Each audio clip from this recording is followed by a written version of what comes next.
예, 여러분 안녕하십니까? 오늘은 118강 회의자입니다. 앞서 문제풀이 볼까요? 예, 눈으로 나무 직선 위에 그어져 있는 긴 나무를 보고 있는 모습에서 고들직자가 생긴 글자죠. 눈으로 나무를 퉁겨보고 있는 모습이다. 고들직. 다음은 소를 잡고 물건에 담겨있는 비은 것을 다 씻어내는 거. 빈 그릇을 씻는 모습에서 다할 진. 다음은 새는 앞으로만 나간다 해서 나온 글자 나갈 진. 다음은 될화의 변형과 눈목, 그 다음 밑에 숨을 그 밑에 여덟 팔. 본뜻은 도인이 참선하고 있는 모습이죠. 참된 도를 얻는 진인이라는 뜻에서 나온 글자 참진. 다음은 언덕 밑에 수레를 두고 진을 친 모습에서 나온 글자 진칠진. 자, 오늘 수업 볼까요? 병질, 지로 발음되니 그렇죠? 입성 발음이 없으니까 지, 병질. 갑골문의 자형은 큰대, 사람 모양의 큰 데에다가 왼쪽에 화살시가 있죠. 겨드랑이에 화살을 맞은 사람이죠. 화살은 사람을 다치게 하기 때문에 병이 된 것이고, 또 화살은 속도가 매우 빠르므로 빠르다의 뜻도 되어 있습니다. 그래서 병일 때는 병질, 빠르다일 때 질주한다 할 때는 아주 화살같이 빨리 달리는 거죠. 왜 화살같이 빨리 달릴까요? 아마 전염병일지도 모르겠습니다. 다음 잡을 집, 이것도 집 입성인데 중국 발음에는 지로 발음되죠. 갑골문의 자형은 간단합니다. 오른쪽은 사람, 왼쪽에는 수갑이 채워진 모습이죠. 수갑이 채워져서 사로잡힌 모습입니다. 그래서 잡을 집자가 된 겁니다. 이 소전의 글자도 그렇고 예서에서도 앞에 다행 행자가 있죠. 다행 행자가 무엇을 뜻하느냐? 이게 바로 수갑 모양입니다. 다행 행자인데 왜 수갑을 찾는데 왜 다행이냐? 수갑이 채워졌는데 수갑이 풀려나면 다행이겠죠. 그래서 나온 글자가 다행 행자입니다. 다음 모을 집. 오늘 입성이 많네요. 집인데도 중국 발음은 지로 발음되죠. 자, 소전의 자형에는 나무목 위에 새가 세 마리 있죠. 새추. 새가 세 마리 있어서 새들이 모여 있는 모습인데 예서에 와서 새가 한 마리로 줄어졌죠. 차라리 세 마리면은 이해하기는 더 쉬울 터인데 말이죠. 우리 그 식당 같은 데 가보면은 글씨를 써놓은 거 내용 중에 서기진문이라는 말이 있어요. 상스러운 기운이 집안에 모여들게 하라. 좋은 기운이 우리 집에 모여들게 해주세요 하는데 그 집자를 이 셋줄 하나를 쓰지 않고 셋줄을 셋을 써가지고 작품을 그은 경우를 들어볼 수 있죠. 이건 왜 그럴까요? 식당에 손님이 한 명씩 오지 말고 세 명씩 막 모여서 오라는 그런 아주 간절한 뜻이 담겨 있는 것 같지 않아요? 재밌는 글자죠. 모을 집. 다음 2차. 앞에는 발의 모습 그칠지, 오른쪽은 사람의 모습. 사람이 서 있는 자리죠. 여기서 이곳, 여기의 뜻이 된 글자 2차. 2차 치. 다음 어긋날 차. 차. 소전의 자형은 손에 보리를 잡고 있는 모습이죠. 보리를 잡고 보리를 비비는 겁니다. 보리를 비비면 어떻게 돼요? 껍질과 알이 분리되죠. 그래서 비비는 겁니다. 그런데 나중에 밑에 모습이 왼자로 바뀌어서 어긋나다의 뜻으로 가차됐다. 근데 왜 어긋나다의 뜻이 될까?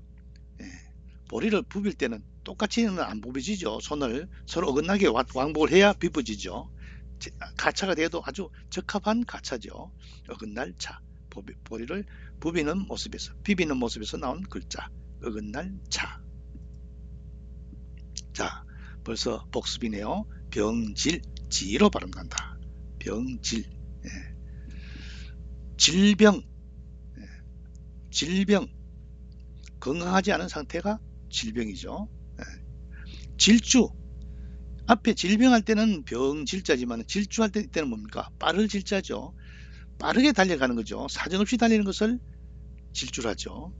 우리 뭐 광란의 질주 이런 말 있잖아요. 그다음 연하고질. 연하에 고질병이 들었다. 연하는 뭐냐? 노을과 안개죠. 연기나 노을에 고질병이 들었다.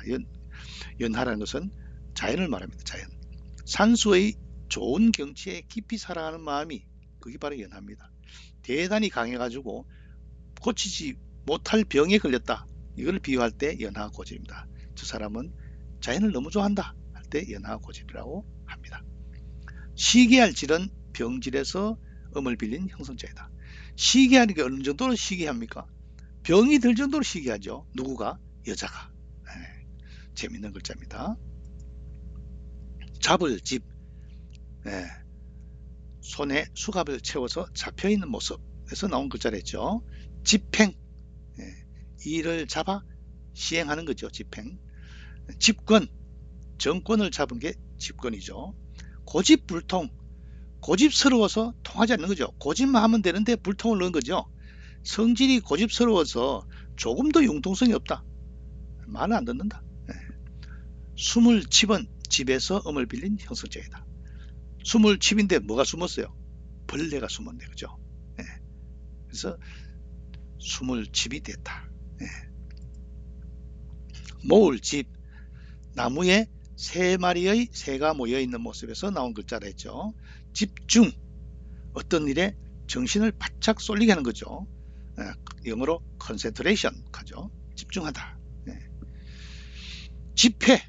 특정한 공동 목적을 위해 여러 사람이 모여있는 곳이 집회입니다. 집회. 뭐 데모를 하기 위해서 무슨 집회를 한다 이런 말이 있죠. 네. 집결. 비슷한 말이죠. 한데 모여서 뭉치는 거죠. 결사항제하는 거죠. 집합. 이것도 마찬가지. 한 곳에 모이는 것이 집합이죠. 섞일 잡은 집에서 음을 빌린 형성자이다. 참 재밌죠. 이 섞일 잡은 요게 쇠추가 나무목 위에 올라가면은 집이 되죠. 위에 요것은 뭐냐 하면은 오디의 변형입니다. 오디와 모을 집이 구성되어서 섞일 잡이 됩니다. 뭡니까? 옷이 여러 가지 옷이 모여 있는 모습이죠. 섞일 잡. 2차. 2차는 거칠지와 사람이 서 있는 모습에서 여기 이곳의 뜻이 된 글자죠. 2차. 여차. 이와 같다. 이게 어디 나오는가 하면은 이런들 어따리 저런들 어따리 만수산 더렁칠기 얽혀진들 어따리 할 때 여차역 여하 여피역 여하 이런들 어따리 저런들 어따리 여차 이와 같다 이 말이죠. 차후. 이 다음이 차후죠. 차일피일. 차일피일 하면 뒤에 나오는 말이 뭡니까? 차일피일 미루다 이런 뜻이겠죠. 이날 저날 오늘 내일 하면 자꾸 기한을 늦추는 게 차일피일이죠. 섭시. 자줏빛자 암컷자 흠자는 차에서 음을 빌린 형성자이다. 지읒과 지읒은 음이 통하죠. 섭시는 나무 위에 얹어놓는 거죠. 섭이죠. 자줏빛은 실색의 자줏빛이네요. 그죠? 암컷은 뭡니까? 새가 암컷이네요. 새 암컷. 흠자는 이 차자에 병이 들은 거죠. 그래서 흠이 되는 겁니다. 재밌는 형수자죠. 형성이면서도 회의 뜻을 가지고 있다. 어긋날 차는 뭐라 했어요? 손으로 보리를 부비는 모습에서 나중에 이 아랫부분이 왼자로 바뀌어서 어긋나다의 뜻이 됐다. 손으로 보리를 부비려면 양손이 서로 반대로 차이가 나야 되기 때문에 나온 글자다라고 보면 되겠습니다. 어긋날 차. 차이. 서로 일치하지 않고 틀린 게 차이죠. 천차만별. 이런 거면 천만 차별이죠. 천만 가지의 차별이죠.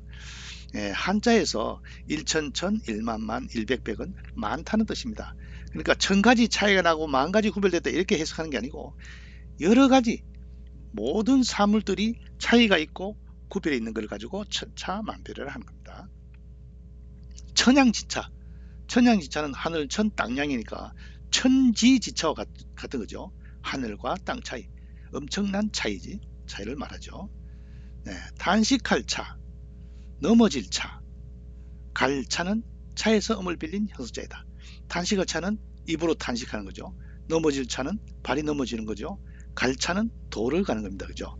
형성이면서도 회의 뜻을 가지고 있다. 자세히 생각하면 그 뜻이 이해가 된다. 예, 오늘 수업 벌써 끝났네요. 뭐 배웠습니까? 예, 사람의 모습 컨대 옆에 화살이 들어와서 화살을 맞은 모습에서 병질, 또 화살은 빠르기 때문에 빠를 질. 다음은 사람이 수갑에 차서 잡혀있는 모습에서 잡을 집. 나무 위에 세 마리가 모여있는 모습에서 새 한 마리로 줄어든 모을 집. 그칠 집 옆에 사람이 들어가서 사람이 서 있는 모습에서 이곳, 이 차자가 된 것자. 마지막은 손으로 보리를 부비는 모습에서 나중에 아래가 왼자로 바뀌어서 서로 부빌 때 어긋나다의 뜻이 된 어긋날 차. 그렇습니다. 오늘 수업 여기서 마치겠습니다. 수고했습니다.